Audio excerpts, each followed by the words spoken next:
Hi, it's Louise at Spiral Bright Insight. I'm a galactic and an intuitive astrologer, and I'm here to talk about the new moon in Capricorn, which is basically going to see us out of 2024. And this new moon is taking place on the 30th of December. And it is when the sun and the moon both meet up at 9 degrees 43 minutes of Capricorn. Now, there are a few sort of special things to note about this new moon. Firstly, it is the second new moon in the month of December.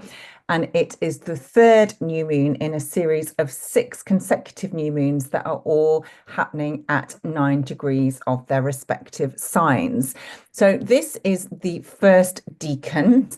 And when we're working with the first decan, we are very much working with the physical expression of that energy. Now, Capricorn itself is an earth sign. This is cardinal earth. So we have a very strong physical new moon taking place in which is seeing us out of 2024. Now, obviously, as a galactic and intuitive astrologer, I always bring in the fixed stars and the cosmic point energies into the charts as we are exploring the themes that are presented to us through these key astrological events. And just to say that if you are new to my channel, welcome. I try and highlight I try and use this channel to explore and present some insight with regards to the main astrological events. Not already on my mailing list, I invite you to join it. You can do so by visiting my website, spiralbright.co.uk. You will need to confirm your subscription, so you should receive an email just asking you to confirm that if you do want to sign up for my mailing list. And then, you can obviously remove yourself from that at any time.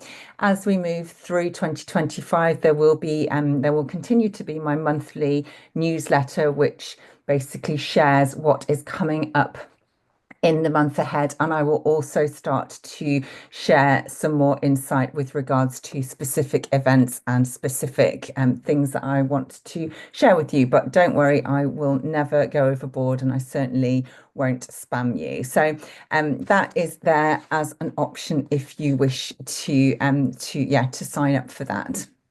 So when we're working with a new moon, this is very much a time, because the sun and the moon are close together, the moon does not have the benefit of the sunlight shining on it. So the sun and the moon are together, they're standing side by side, and there is a real sort of union of our subconscious and our conscious expression. It also is regarded as the dark moon because the moon does not have the benefit of the sunlight to illuminate it. So it's really a time in the month, every 28 days, when we are invited to come within. This is the perfect time for sowing those seeds. It is incredibly fertile. It's incredibly creative time, but it is also time to come within and to really tap into that stillness and that pause.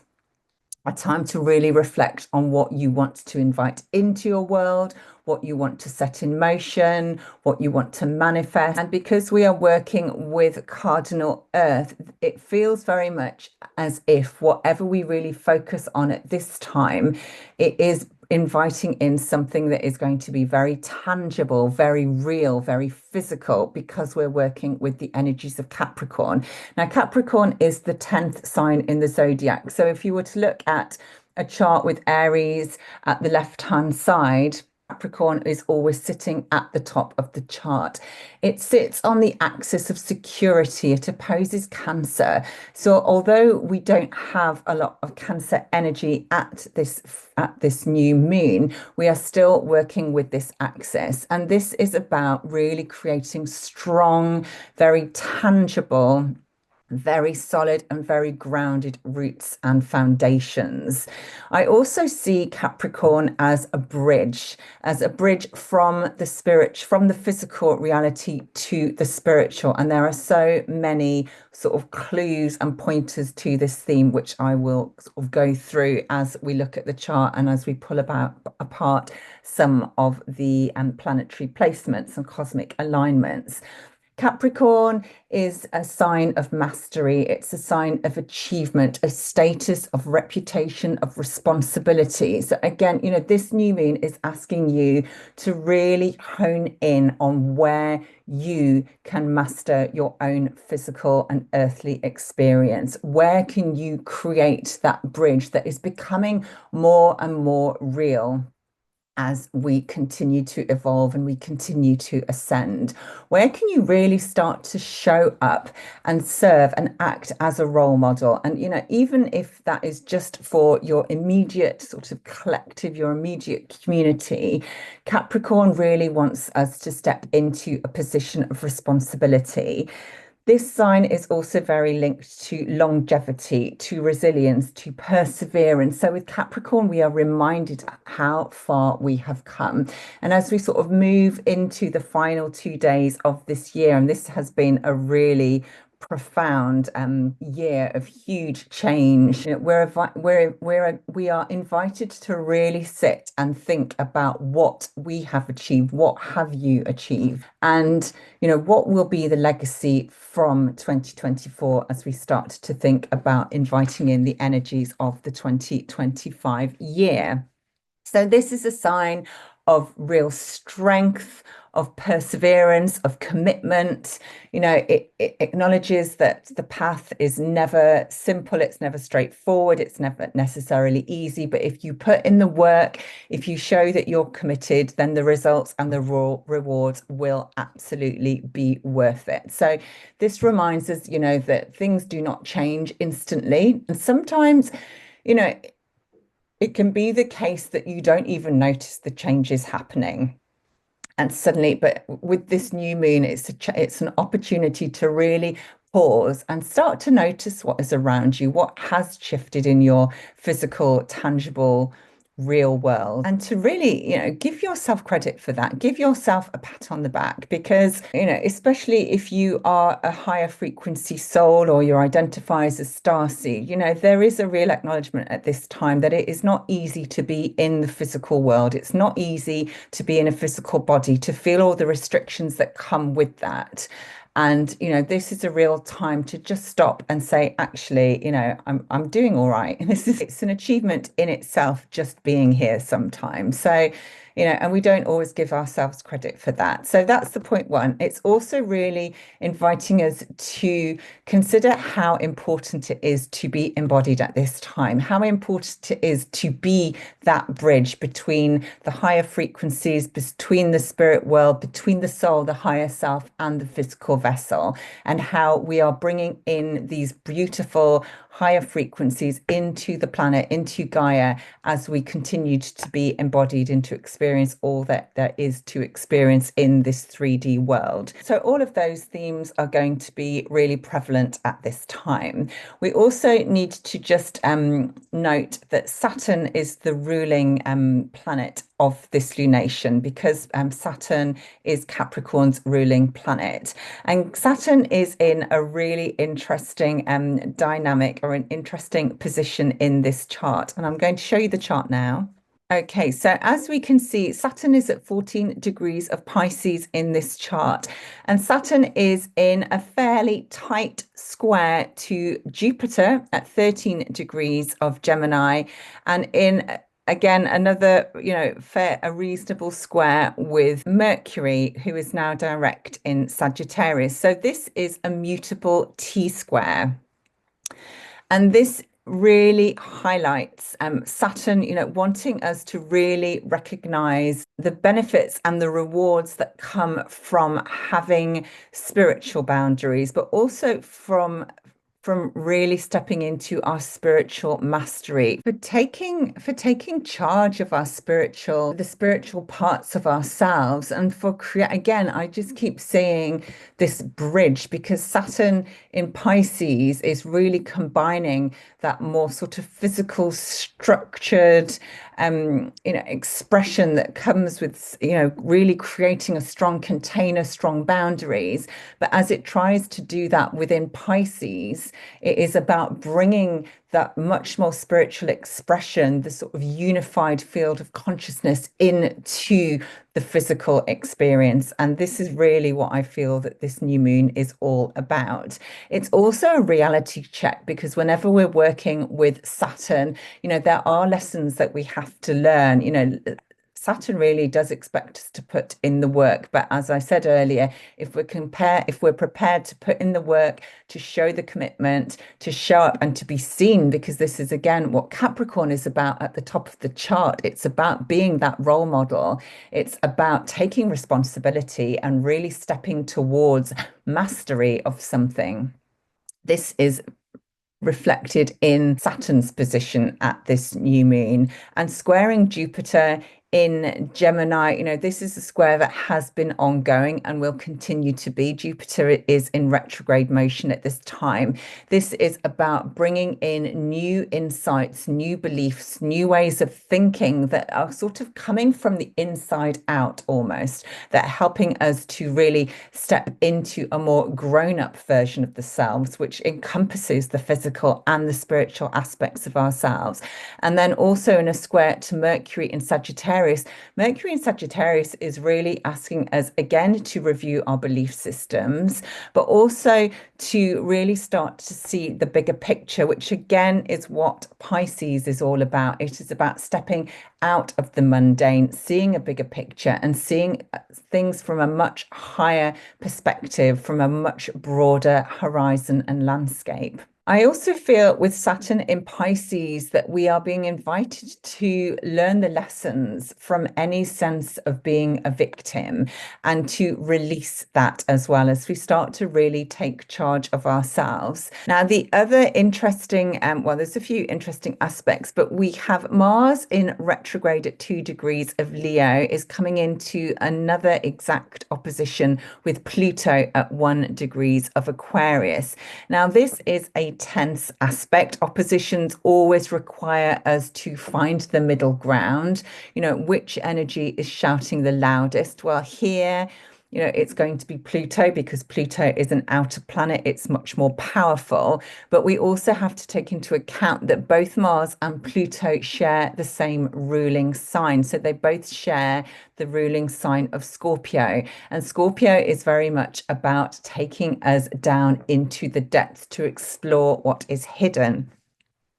So Mars in Leo is really helping to shine a light on that, to bring courage to the table, to help us really go in to the depths, but to take that light along with us. And Pluto in Aquarius is really asking us to, take charge of our deepest transformation, which applies to us all at a collective level because he is now working in Aquarius. These two archetypes are really asking us to face fear with deep and profound courage, to face to really embrace transformation as a non-negotiable sort of way forward and path forward. It's also really encouraging us to break free because Pluto in Aquarius wants us to break free of situations where we may have been held captive or held in the dark. And of course, Mars in Leo, again, is really shining a light onto that, helping us to see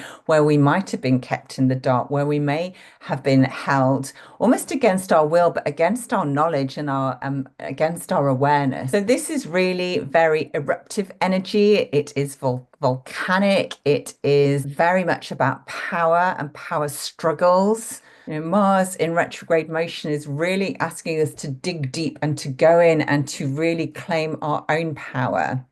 And as we do so, Pluto in Aquarius is then able to transform that so that as we make changes at an individual level, the changes can then ripple out and affect all of us. And this for me is, I know a lot that there are ways to interpret this, that kind of potentially create huge power struggles and clashes and conflicts. And of course, there's always many, many different ways of interpreting astrological energies. But for me, this is about going in to find the source of your own power, your own sovereignty, your own courage, and then as you do so, creating that ripple effect, which changes everything around you and everything at a collective level. But in order to do that, we are going to have to face some very deep fears. Now, Pluto is also to the North Node at 1 degrees of Aries. So whatever Pluto is finding and uncovering for us at a collective level that is really contributing to our deepest transformation. And of course, this has got because of the Aquarius archetype and the North Node in Aries, this is transformation and secrets uncovered that are really going to help propel us into our future, onto our future path that aligns much more with our soul's evolution and our soul's growth.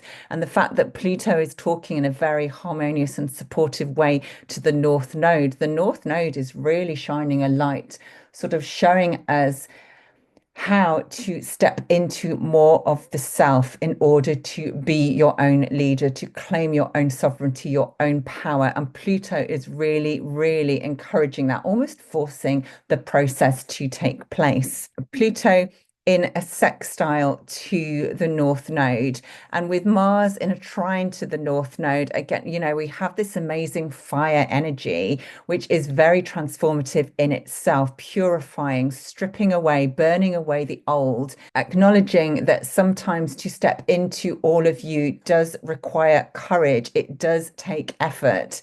This is not something that necessarily comes easy, but Mars is there absolutely insisting that this is the time that we do start to embrace our full potential. And of course, if we bring the South Node in to the picture, which is trine Pluto, this is about releasing old, outdated energies, situations where we may be clinging onto something that has simply sort of outgrown its purpose. It's no longer fit for purpose. This is about attachments to relationships and ways of being that are no longer serving our greatest good. And if you look in this chart, you can see that these four bodies, planets, points meeting up actually create a mystic triangle. Now, this is a really beautiful pattern in the chart.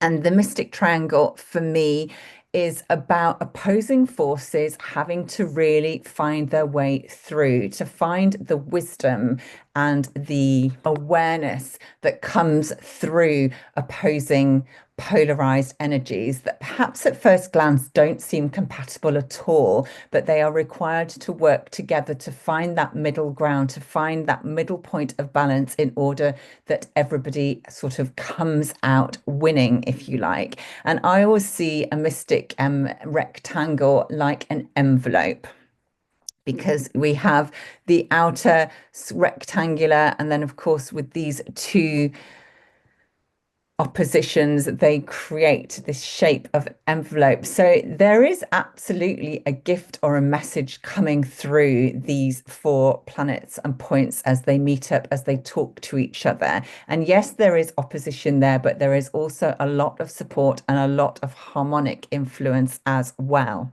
So if we look elsewhere in the chart, we can see that Venus at 26 degrees of Aquarius is in a square to Uranus, which is still in retrograde motion at 23 degrees of Taurus. Now, these two planets talking to each other in a slightly challenging aspect. Squares can create a lot of tension because there is not a lot of compatibility here between Taurus and Aquarius. But nevertheless, they can't ignore this placement. There has to be some give. And with this give, with this negotiatory energy comes great growth. So I always see squares as huge catalysts for growth, for expansion, for change, particularly when Uranus is part of this aspect. And so for me, this is about new gifts coming through that, may actually almost appear to be from the future. But remember, when we're talking about galactic astrology, when we're talking about other cosmic realities and dimensions, we often have to remove ourselves from the concept of linear time. So whereas this may be, or it may appear to be, gifts from the future, it could actually be the case that these are coming through from the past. And there are other nods to the past in this chart, which I'm about to come through.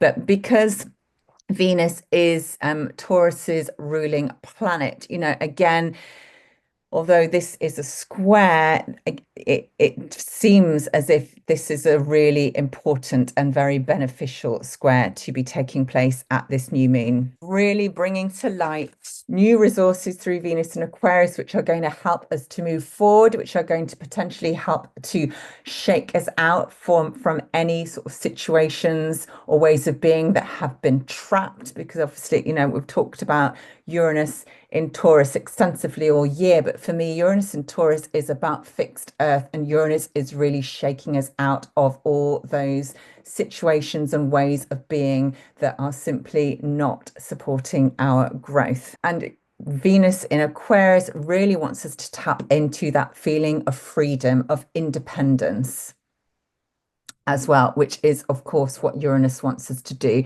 as well. So these two together is a really, really powerful aspect to be working with in this new moon chart. Just looking here quickly at Chiron. Chiron is still stationed. Chiron has only very recently changed direction and is now in direct motion after a long stint in retrograde, really activating the point of the solar eclipse that we had back in April, where the sun, the moon, and Chiron were all at 19 degrees of Aries. And Chiron is opposing Black Moon Lilith in this chart. Black Moon Lilith at 20 degrees of Libra. Also trine Mercury in Sagittarius. So again, Mercury is unlocking new higher wisdom that can really help us to heal the wounds of the self, which is ultimately what Chiron in Aries is asking us to do.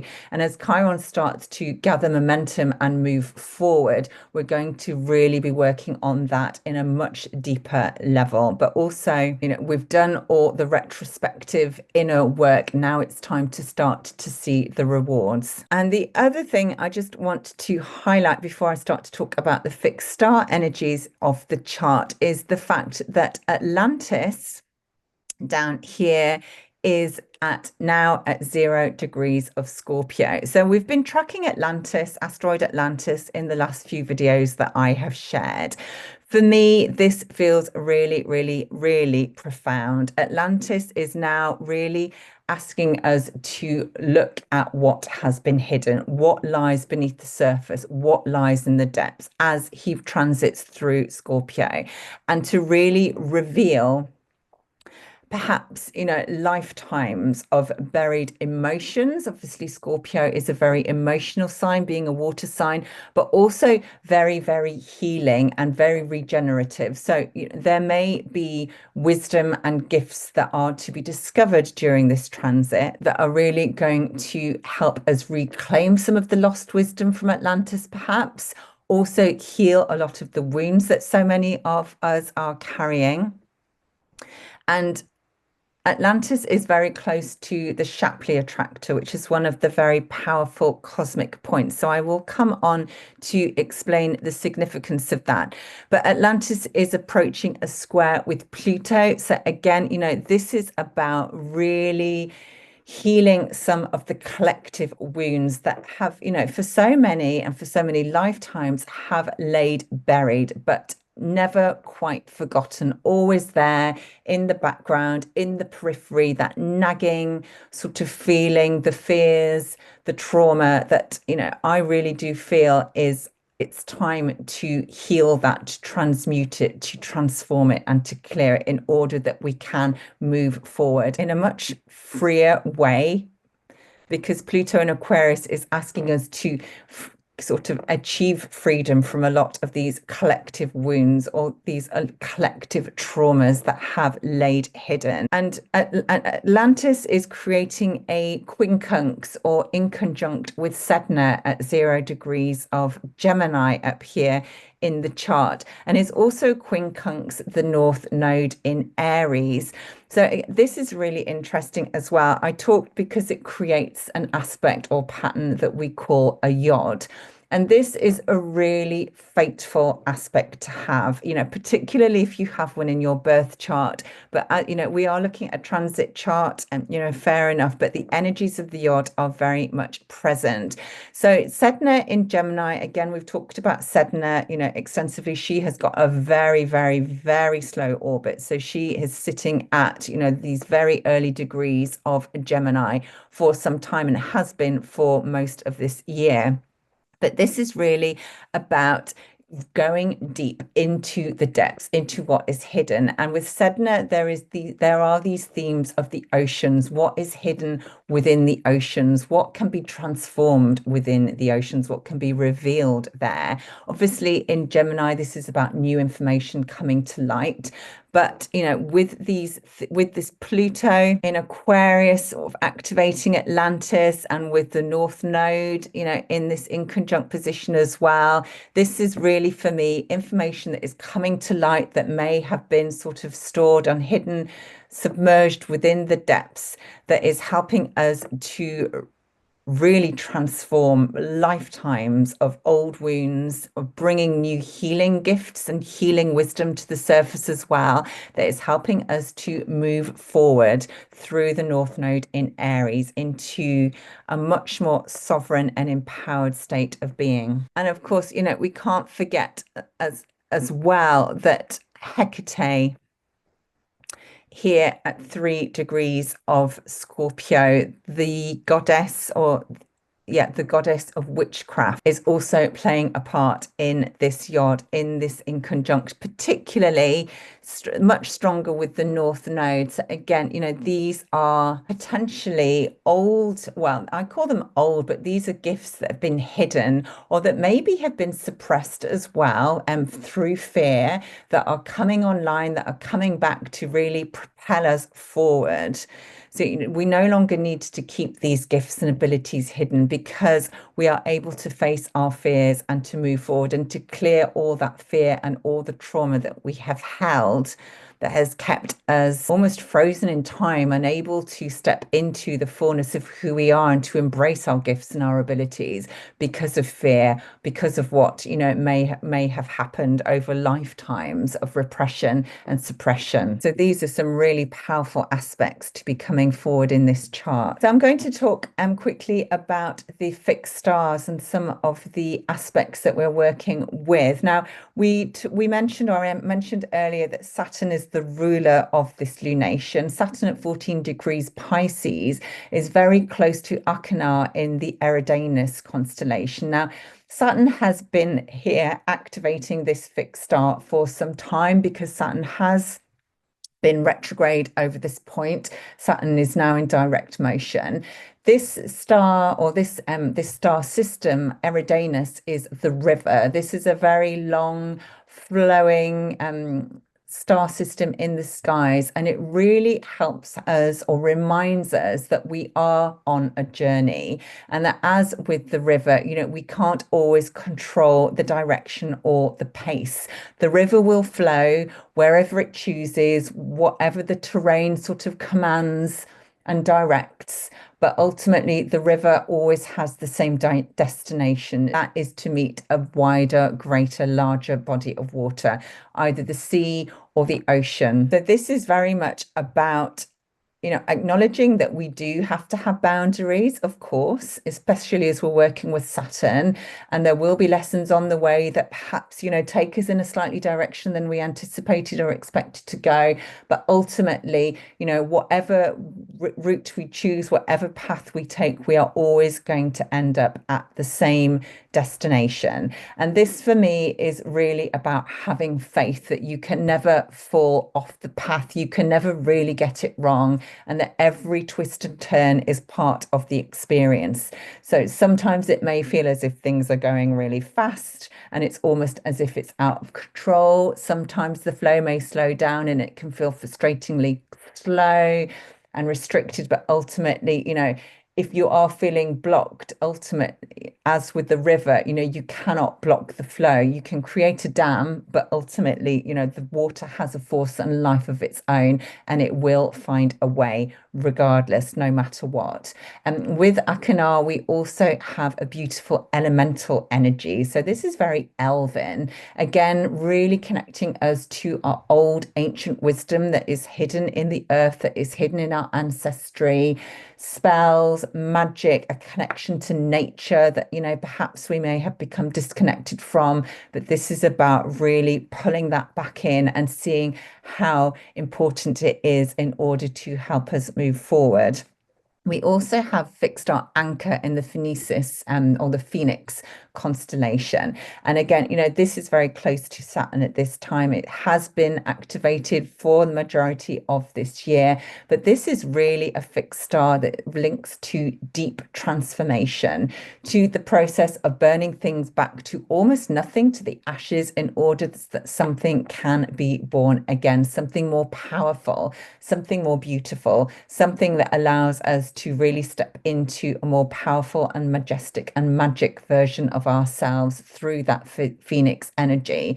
So again, this is about trusting the process. It's about acknowledging that perhaps, yes, there are fears and it may feel as if we're having to let go of the old ways, but that something much more beautiful is coming in its place and that we just have to trust that journey. It's about really staying in flow, acknowledging that, this is not easy. It does take effort, but ultimately we are on this path to the most incredible spiritual expansion and growth. And it is non-negotiable. And all of us are going to find our way there, regardless of the path we take. This is about having faith and trust in that process. We also have Pluto is approaching Altair in the Aquila constellation. So this is, again, a fixed star activation that has been pretty active for a lot of 2024.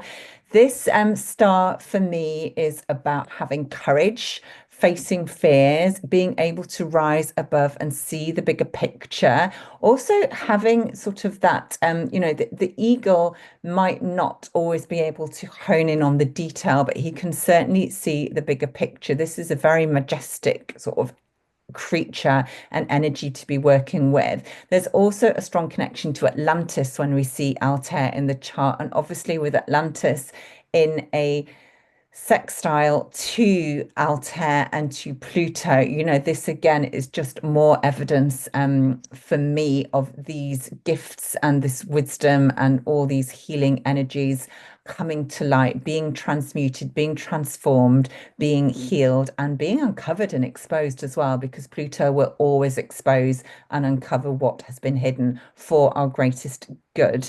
Altair also has a connection with spells, with witchcraft, with using the word. So again, it's a reminder to be very aware of the words you're speaking, the thoughts you are thinking, that there is power in the word.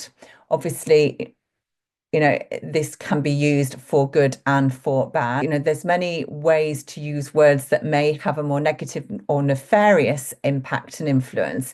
So it is very much about being aware of the words that you are speaking and being aware of what you are inviting into your field, to your experience as you do so. And of course, we have some really strong cosmic point activation. Pluto is trine the supergalactic center.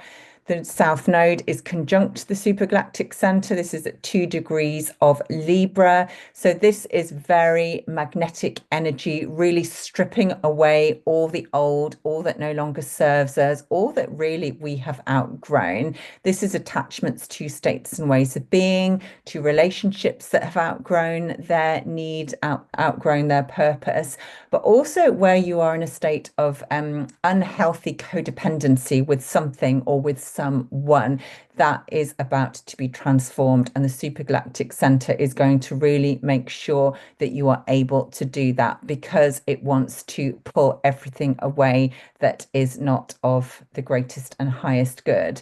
And of course, with the square of Pluto to Atlantis, squaring the Shapley attractor. Again, this is an ongoing, Pluto squaring the Shapley is an ongoing square aspect. But with Atlantis coming in to really sort of highlight that, this is about truth. And this is about stripping us back to our natural state of being before we have had sort of influences or interferences and energies that have perhaps sought to control us and keep us disempowered. This is stripping all of that away, taking us back to our natural state of who we are, without any masks, without any veils, without any illusions, to really keep us trapped in a state of being or knowing or understanding that is holding us back, stopping us from transforming and evolving. So some very powerful cosmic energies here. I also need to, I perhaps should have said this at the beginning, but the sun and the moon are both conjunct a Lyran star, Alethar, in the Lyra constellation. So again, we talked at the beginning about the fact that this is a very earthly, tangible, physical new moon, and the fact that we have fixed star Alethar in the Lyra constellation in a conjunction to this new moon enhances that, because the Lyra star system is the star system that we associate most closely with our galactic human heritage, with our human ancestors, our galactic ancestors of human descent. So this is really helping to build that bridge between our own experience on Earth with experiences elsewhere in the universe, in other star systems, but where there is a strong point of connection, building that bridge to our galactic cousins and to previous and future versions of ourselves. There's also a really strong association with this star in particular of music, of harmony, of frequency, of light language. And as I was thinking about this connection, I got this sort of message that we are starting to play or sing a new song, to play a new tune, a new song that is, although it may feel new, it's actually an ancient song. Songs that we used to sing in many, many, many lifetimes ago, but that have carried through the lineage, through all those ancestral lines coming through, from other star systems, but also from other lifetimes on Earth. And this is where, we come back to Atlantis, and what frequencies did we have access to there? What songs did we sing there? What memories can we access from that can really help us to create that bridge between the old and the new? And Venus at 26 degrees of Aquarius is opposing Alphard in the Hydra constellation. So this is, for me, connecting us to deep transformation, encouraging us to shed old versions of ourselves, to step more fully into the heart space, because Alphard is the heart star, to release influences and interference perhaps from other ideas, from other bodies, from other energies that may be holding us back, helping us to step into more of who we are, to claim our courage as well, of course, because Alphard is in Leo. This is the sign, this is an energy of courage, but it's also really acknowledging the divine feminine and the rising of that serpent snake energy, which is about shedding skins. And, this is really interesting, because as we move into the next new moon, which will be at the end of January, that marks Chinese New Year. And of course, we're stepping into the Chinese New Year of the wood snake. So this is going to be very much, as we move into 2025, into Chinese New Year, really looking at what it is that we can release. But the fact that Venus at this new moon is opposing Alphard in the chart, it's almost as if this process is being set in motion now. So as always, there are many, many, many other fixed star connections that I could bring in. Astrology is almost limitless. There are so many asteroids, so many planets, so many dwarf planets, angles. It can be really hard to know what to bring to these videos, but I hope that I have I've pulled out the energies that are speaking the loudest to me at this time, and I hope you've been able to resonate with what I have shared and relate to some of the themes and the messages that are coming through really, really strongly. So I'm going to leave it there. My newsletter will be coming out on the 31st, the last day of the month. So just a reminder again, please do sign up for sign up to my mailing list, which you can do so at the bottom of my homepage on my website, spiralbright.co.uk. There is also the Quantum Soul Guidance Summit, which is being hosted by Julia Balaz, coming up in the middle of January. So I will leave details for that. But if you're not signed up for that, I wholeheartedly recommend that you do, because I think there's 29 amazing speakers at the summit over a series of over a 5-day period, talking about all sorts of different themes within galactic astrology and within the quantum arena. So there's going to be so much amazing content there to take advantage and to dive into. So please join me at that. I will be speaking on the first day, the 14th of January. Yeah, so if you've been inspired by what I've been sharing and you would like to explore your own galactic alignments and your own galactic history, your soul purpose, what gifts you brought into this lifetime to work with, I offer readings, and I am booking now for February. So the waiting list is not too long at this current time. So again, find out about that on my website under the services section. But yeah, I'm going to leave it now. I'm going to leave it there for now. But thank you as always for watching. And depending on when you do tune into this, I wish you a very healthy, happy and peaceful new year as we cross the threshold of 2024 into 2025. Thank you so much.